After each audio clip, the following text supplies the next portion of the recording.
The Health Minister, Dr. Joe Phaahla, says South Africa has only 22,090 nurses to serve the more than 50 million people reliant on the country's public health system. Now, this amounts to one nurse for every 2,300 people in South Africa. Across all provinces, there are at least 5,000 vacant nursing posts, which, according to the Health Minister, cannot be filled due to financial constraints. Sicina, who's the president of the Health and Allied Workers Indaba trade union, joins us more for insights. A very good evening to you. Thank you so much for your time. One nurse for every 2,300 people in South Africa is a frightening situation. It paints a gloomy picture of the country's healthcare system as we're learning that the situation is likely to get worse.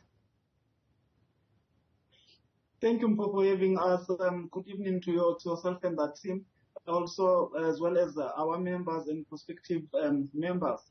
It paints a gloomy situation indeed.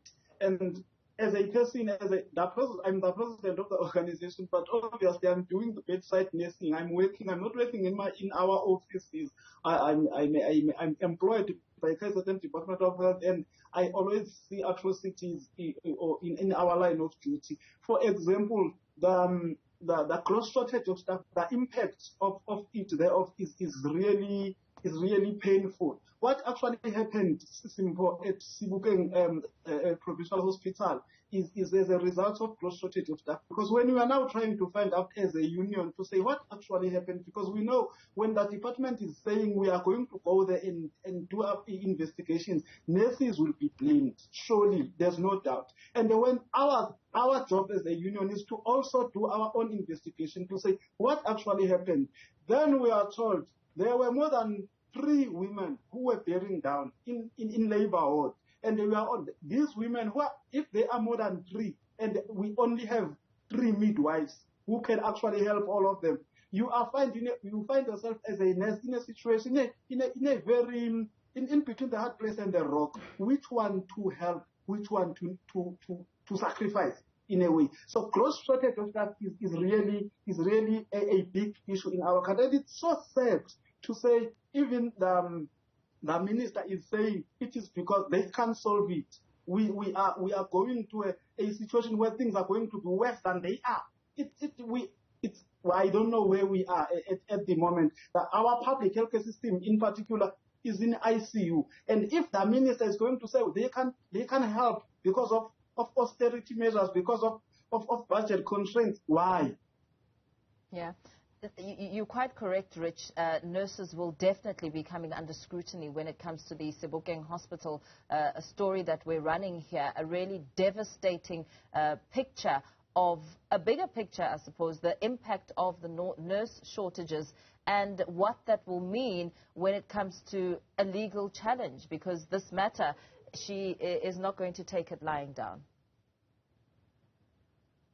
It's a matter of us as a union, as a trade union, Health and Allied Workers Indaba trade union. We have decided to say, you know what, the department, our system, ANC in particular, they thrive on mediocre and substandard way of doing things. As a result, people in positions of authority, they have been absorbed into this mediocrity and substandard way of doing things. The system has actually reduced those in positions of authority to nothing and rendered their existence useless, because they are the ones who know, like from CEOs, nursing service managers, HR managers, everybody knows the repercussions of gross shortage of staff. So ours as a union, we said, no, we can't fold our arms. We can't fold our arms. We need to take the department to court. In as far as gross shortage of staff is concerned, we are sitting down talking to our legal counsels to say, let's table down the repercussions, the consequences, how the people are dying on the ground because of gross shortage of staff.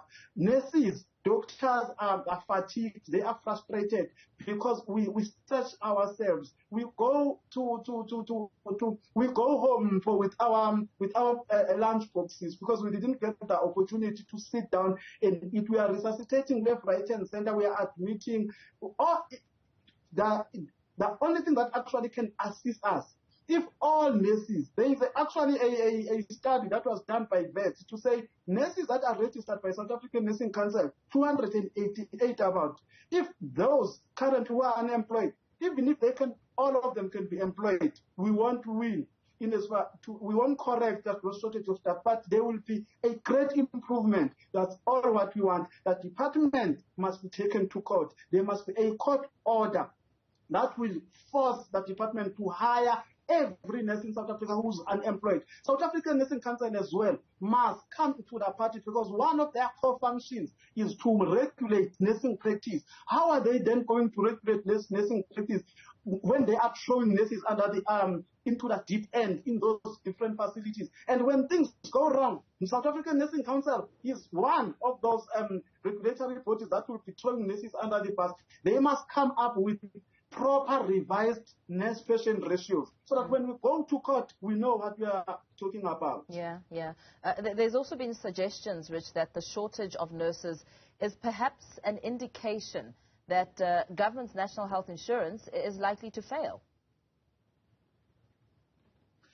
You know what, Simpo? Our perspective and our position as health and allied workers in our trade union, in as far as NSI, yes, because of corruption and people who are selfish and self-centered, those in positions of power, politically in particular, it is likely to fail.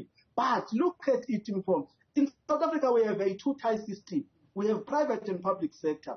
And the public sector is dysfunctional at the moment, because people who are educated, myself, yourself, and your team in studio, and those who are financially well off, we are not making enough noise. We are not pushing those in positions of authority to account. We are not holding them accountable to say fix public healthcare system in South Africa, because obviously we are not beneficiaries of this dysfunctional public sector, because we have money. When we are sick, we go to private sector. This two-tier system is one of the biggest problems. So now, when look at it to say, if now we have NHI, we will all be singing from the same hymn. When we say, let's fix our healthcare system, we won't say, let's fix our public healthcare system. We will say, well, let's fix our healthcare system.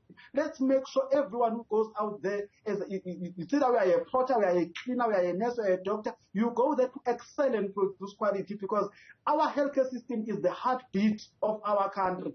NHI must come. We can't wait to say, let's fix our public healthcare system first before we implement NHI. Let NSI come, so that, because it will be the greatest equalizer, the NSI. So me, you, anyone, it's either we are in Stellenbosch, or we are in Four Ways, or we are in Zemhlanga Rocks, it doesn't matter. We will all stand up, we'll be all up in arms. When corruption shows its ugly head, and the people want to loot that NSI money, all of us will be affected. I'm telling you, that is the only way we will be able to fix corruption in our country. At the moment, this division is killing us. I would also imagine, Rich, that there will be a ripple effect with the lack of funding on doctors too, because there are also a lot of qualified doctors who are unemployed. There's a lot of them. That is why at some point early this year we had a march with Samatu to Union Building to say, no one has ever thought that in South Africa we will have a situation where we have a nurse and a doctor who's sitting at home unemployed. And the most difficult thing is that we need them. We need them in the system. We need them to continue saving the community. But obviously here is the austerity measures, budget constraints and stuff like that. But NSI will actually help us. Very well, Rich. Let's perhaps leave it there for now.